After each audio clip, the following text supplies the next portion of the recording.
Sir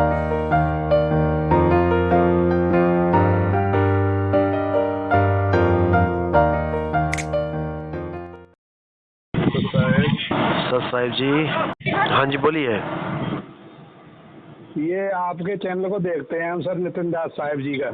अच्छा, समझ में आता है क्या बताते ज्ञान हैं? भी देख रहे हैं, हम भी कबीरपंथी हैं, कबीरपंथियों का ज्ञान देखते हैं। ये तो है, सत्य है कि कबीर ही ज्ञान सबसे शुद्ध ज्ञान है। बिल्कुल, इसमें कोई शक नहीं है। इसमें तो कोई शक नहीं है, ये तो हम बिल्कुल समझ गए सर। बहुत अच्छी बात है। मगर सर ये नहीं समझ पा रहे हैं, जैसे आप बता रहे हैं कि रामपाल महाराज ने पवित्र ज्ञान दिया है। हाँ जी। क्या सर बिना पवित्र ज्ञान दिए एकदम मूल ज्ञान दे दिया जाएगा? नहीं, ऐसा नहीं होता है। पवित्र ज्ञान देखो, पहले समझ लो पवित्र ज्ञान क्या होता है। जितना भी ज्ञान 52 अक्षरों में आता है, चाहे वो मंत्र है, जंत्र है, तंत्र है, वो सब पवित्र ज्ञान में ही आता है। हाँ जी। देवी देवताओं के बारे में बताना, कहानियां सुनाना, किस्से सुनाना, ये सब पवित्र ज्ञान में आता है। हाँ जी। जो मूल ज्ञान होता है उसको कहते हैं आत्मज्ञान। हाँ जी। वो 52 अक्षरों में नहीं आता। आपकी आत्मा 52 अक्षरों में नहीं आती है, जी सर। जबकि आपकी आत्मा ही 52 अक्षरों का निर्माण करती है। हाँ जी। आपकी आत्मा शरीर में है तो आप देखो कितने अक्षर बोल रहे हो। आप सारे 52 अक्षर बोल रहे हो ना? नहीं, ये तो सर समझ में आ गया। हाँ। अब जैसे आपके सत्संग में ये कह रहे हैं कि संत रामपाल जी तुम वो पवित्र ज्ञान दे रहे हैं, उन्हें मूल ज्ञान का पता ही नहीं है। बिल्कुल सही बात है, उन्हें पता ही नहीं है। तो सर मूल ज्ञान तो एकदम नहीं दिया जाएगा, दिया तो मूल ज्ञान एकदम ही दिया जाता है। फिर समझ लो, जी सर। मूल ज्ञान उसको दिया जाता है जिसका पवित्र ज्ञान क्लियर है। हाँ जी, यानी कि कॉलेज में एकदम ही एडमिशन मिलता है, लेकिन किसका वो मिलता है? जिसकी 12वीं कंप्लीट है। समझ रहे हो? तो सर अभी जो 12वीं कंप्लीट रामपाल जी महाराज ने करा दी लोगों को। उन्होंने पवित्र ज्ञान समझा। 12वीं कंप्लीट रामपाल जी ने करवा दी लोगों को। हाँ जी। उन्होंने पवित्र ज्ञान खोल खोल के समझा दिया लोगों को। अब लोगों के मन से देवी देवता, पूजा पाठ, ये सब छूट गया। हाँ अब वो लायक हो गए कि अब मूल ज्ञान समझाया जाए उनको। एकदम तो पत्थर पूजने वाले को तुम मूल ज्ञान बताने लग जाओ, आत्मज्ञान, तो वो समझ ही नहीं पाएगा। उसको पहले कोई ना कोई गुरु धारण करना पड़ेगा, उसको समझना पड़ेगा ज्ञान को। अच्छा सर, एक प्रश्न और है। हाँ जी बोलिए। प्रश्न ये है सर कि जैसे हमने सर्च किया था आपके उस पर कि आपकी मर्यादाएं क्या हैं। हाँ जी, हाँ जी, 180 नंबर सत्संग सुनिए। हाँ, तो सर उसमें ये दिया है कि पैर छूने के लिए कोई पाबंदी नहीं है। बिल्कुल, गुरु के पैर छू सकते हैं आप। गुरु के पैर छू सकते हैं। नहीं, इसमें गुरु के नहीं, उन्होंने बताया कि जैसे बड़ों के आशीर्वाद लेने में कोई वो नहीं है। देखो, पहले इसको समझ लो कि गुरु कौन है। प्रथम गुरु है माता पिता, रज बीरज के जो है दाता। ये साहिब की वाणी है। पहला गुरु आपके रामपाल जी महाराज नहीं है। पहला गुरु है आपके माता और पिता, जिन्होंने सब कुछ सिखाया आपको। जो भी आपको कुछ सिखाता है इस संसार में, आप उसके पैर छू सकते हो, क्योंकि अच्छी बात सिखा रहा है। जो आपको गलत रास्ता दिखाए उसके पैर मत छुओ। तो ये तो सर ऐसा हो जाएगा, जो मोह माया है, पैर छूने से मोह बढ़ता है, हमारा एक दूसरे से संबंध बढ़ता है। आपको किसने कह दिया पैर छूने से मोह बढ़ता है? फिर तो रामपाल जी महाराज को सबसे ज्यादा मोह होना चाहिए। पैर छुआ रहे हैं वो लोगों से। वो तो गुरु है ना। जैसे अरे तो मैं कौन सा गुरु की बात नहीं कर रहा हूँ, मैं भी गुरु की बात कर रहा हूँ। जो ज्ञान देता है वो गुरु होता है। आपको किसी ने पंखा बांधना सिखा दिया, आपको किसी ने ड्राइविंग सिखा दी, तो वो आपका गुरु नहीं हुआ क्या?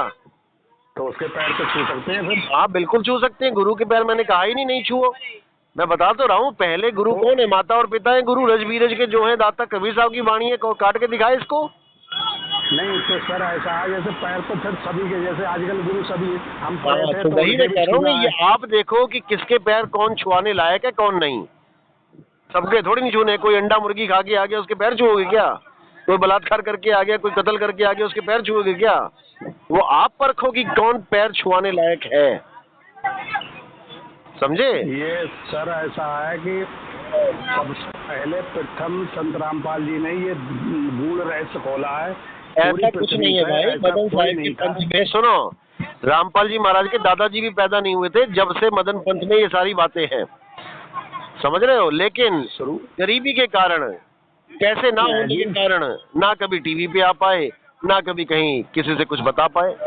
पैदल पैदल चलते हैं। संत महात्मा जो उनको समझ लेता है वो जान लेता है, नहीं समझता है नहीं जान पाता। ऐसा नहीं है सर कि टीवी पर नहीं आने की वजह से संसार से टकराने की वजह से ही, डर की वजह से नहीं आए। देखो ऐसा नहीं होता है। जबकि संत आप रामपाल अभी जी जानते महाराज नहीं ने ना, रामपाल जी महाराज को पहले भी मदन साहिब के पंथ वाले मिले हैं और हमने भी संत तो रामपाल जी 2010 में महाराज ने सर पे हथेली पे हथेली पे डंके की चोट पे कहा था कि सर कलम हो जाए, मगर हाँ, ये ज्ञान डंके की छोड़ूंगा चोट नहीं पे मैं। कहा था ना, सुनो मेरी बात, डंके की चोट पे कहा था। तो रामपाल जी महाराज या उनके भाई को एक बार पूछ लेना कि नितिन दास ने आपको 2010 में फोन करके डंके की चोट पे कहा था कि एक बार मुझे बुलाओ अपने पास और टीवी में एक सत्संग करवाओ, हमारा आपस में ज्ञान चर्चा करवाओ। अगर आपको यकीन नहीं है तो रामपाल जी महाराज के भाई से पूछ लो, या फिर आप 14 नंबर सत्संग देखो, 2010 की बात है ये, जो मेरी महेंद्र जी से हुई थी। वो बातें जो मेरी हुई थी उनकी ज्ञान चर्चा के रिलेटेड, वो मेरा मोबाइल खराब हो गया था इसलिए नहीं हो पाई, लेकिन ये वाली किसी पता नहीं कैसे मेरे लैपटॉप में सेव थी ऑडियो, इसलिए मैंने डाल दी।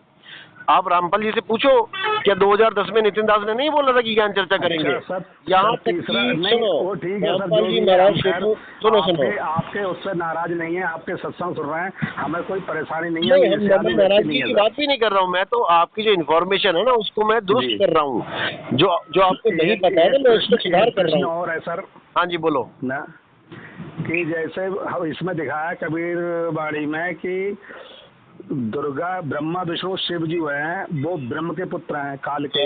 हाँ, ये भी सत्य है सर। हाँ, आप किसके पुत्र हो? आप किसके पुत्र हो? मैं आप किसके पुत्र हो? ब्रह्मा विष्णु महेश तो बता दिया आपने, ब्रह्म के पुत्र हैं। आप किसके पुत्र हो? जो सृष्टि के अनुसार तो हम भी काल के ही पुत्र हैं। हाँ, तो आप काल के पुत्र हुए ना। अब इसको साफ बोलो कि हाँ हम काल के पुत्र हैं, और हर किताब में छापो आप, हर ग्रंथ में। सुनो, हाँ, तो यही मैं कह रहा हूँ ना, जो आपने बोल दिया अभी, आप अपने गुरुजी को बोलो कि ये किताबों में छापो कि हम काल के पुत्र हैं, तब तो आगे बात करूँ मैं आपसे। फिलहाल जब तक हम काल के पुत्र हैं, सत्संग करके। अरे भाई, आप काल के पुत्र कहाँ से हो गए, मुझे ये बता दो। आप काल के पुत्र हो क्या? हद कर दिया आपने। आप हमारे सत्संग सुन के अगर अभी भी नहीं समझ पाए कि हम सब परमात्मा के जीव हैं, तो हम क्या करेंगे, आगे बढ़ेंगे? अभी तो पवित्र ज्ञान क्लियर नहीं हुआ आपका, जब आप काल के पुत्र बता रहे हो, हम काल के पुत्र हैं। आपके रामपाल जी महाराज ने कभी लिखा क्या किसी किताब में? उसके हिसाब से थोड़े, मैं ये सृष्टि जैसे आपने, अरे सृष्टि तो शरीर पैदा करती है भाई, सृष्टि से शरीर पैदा होते हैं, शरीर थोड़ी नहीं हो तुम, जो तुम काल के पुत्र बता दो। ब्रह्मा विष्णु महेश जी का शरीर है, सृष्टि ने पैदा किया, तो ब्रह्मा विष्णु महेश की आत्मा ब्रह्मा विष्णु महेश है कि उसका शरीर ब्रह्मा विष्णु महेश है? आप तो इसी थ्योरी को नहीं क्लियर कर पाओगे। आपने ब्रह्मा विष्णु महेश को काल का पुत्र बता दिया सीधे। काल क्या किसी जीव को पैदा कर सकता है? शरीर पैदा करता है, वो शरीर का नाश करता है। गीता पढ़ो अच्छी तरह। हे अर्जुन, हम सब आत्मदेव हैं, ये राजा महाराजा जितने भी हैं, ऐसा कोई काल नहीं था जब ये नहीं थे, और ऐसा कोई समय नहीं आएगा जब ये नहीं होंगे। तो कहाँ से काल के पुत्र हो गए ब्रह्मा विष्णु महेश और ये राजा महाराजा और आप? क्योंकि अभी आप लोग को कुछ पता ही नहीं है। बस जैसा गुरु ने, एक घोड़ा होता है ना जो भाग रहा होता है, उसकी आंखों पे एक चमड़े का पट्टा लगा देते हैं ताकि उसको इधर उधर की चीजें दिखाई ना दें, केवल वही दिखाई दे जो उसको घोड़े के पीछे बैठा बंदा दिखाना चाहता है। ये हाल है आप लोगों का। मैं आपको कोई गलत नहीं बोल रहा हूँ, मैं आपको असलियत दिखा रहा हूँ।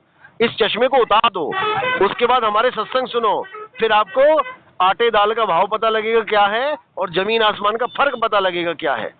छोड़ दो पुरानी जो किताबें पढ़ी आपने, पवित्र ज्ञान छोड़ो, मूल ज्ञान को पकड़ो। गीता देखो क्या कहती है, हमारे सत्संग सुनो, आपको समझ में आएगा क्या होती है आत्मा, क्या होता है शरीर। मैं आपके भले की बात कर रहा हूँ, भले की बात कर रहा हूँ मैं। ना तो हम काल के पुत्र हैं, ना ब्रह्मा विष्णु महेश काल के पुत्र हैं। इस गलत फहमी को दिमाग से निकाल दो, निकाल दो। मैं कह रहा हूँ अभी हम सब मालिक के जीव हैं। ब्रह्मा विष्णु महेश भी आत्मदेव हैं, हम भी आत्मा हैं, इसको स्वीकार कर लो। कबीर साहब कहते हैं, राम कबीरा एक है और कहन सुनन में दो, दो करके वो जानते जिन्हें सदगुरु मिलाना हो। कृष्ण करीमा एक है, कहन सुनन में दो, दो करके वो जानते जिन्हें सदगुरु मिलाना हो। अभी दिल्ली बहुत दूर है और आप सत्संग सुनो। मैं चाहता हूं कि अगर आप पवित्र ज्ञान तक पहुंचे हो कैसे भी, तो मूल ज्ञान को भी समझ लो। मैं ये नहीं कह रहा कि आप मुझे ही सच्चा बोलो या अपने गुरुजी को सच्चा बोलो। मैं कह रहा हूँ जो निष्पक्ष है, जो ज्ञान है, उसको समझ लो। भले कहीं भी जाओ आप आजाद हो, इसमें कोई वो बंधन नहीं है।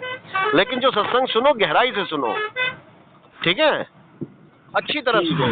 आपके भले की कह रहा हूँ भाई। एक जन्म मिला इंसान का, ये जन्म बर्बाद हो गया ना रामपाल जी बचा पाएंगे ना नितिन दास बचा पाएगा। समझ रहे हो? अच्छी तरह सुनो क्या कहते हैं हमारे ग्रंथ।